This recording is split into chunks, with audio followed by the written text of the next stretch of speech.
How about some high school hoops? Northwood looking to snap a 3-game skid against Lake. The Flyers making it rain out of the gates. Nothing but net for Travis Merrill to put Lake up by double digits. That lead then grows before the buzzer. The deep ball won't go, but Caleb Tobias grabs the board and clangs it off iron as it was 23-9 after 1. But the Rangers never giving up. Brandon Didion finds Caden Clucky in the corner and makes the Flyers pay to cut the deficit down to single digits in the second. Jumping then to the fourth, Clucky now kicks it out to Didion. He drains it from beyond the arc as suddenly it was a 5-point game, but that's as close as they would get. Lake holds on 75-70.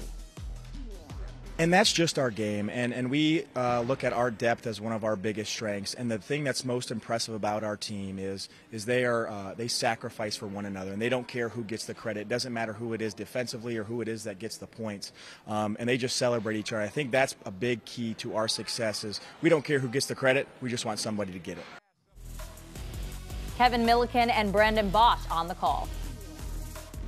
Definitely a tale of two halves as Lake shot the lights out in the first half and a furious comeback by Northwood in the second, and neither team really showing how good or how bad they are based on their records tonight. This was a backyard brawl. Yeah, and it was a back-and-forth game. Like you said, early in this one, Lake really took control, but then quite the run by Northwood to get back. And like you said, it was a battle between these two teams. You saw a lot of effort out there, saw a lot of passion. They were really getting after each other. It was a really solid basketball game. Yeah, 14 seniors on the court tonight. You know, this is the last time they're playing the Battle of Lemoyne Road, as it is known. Both schools roughly about a mile from each other.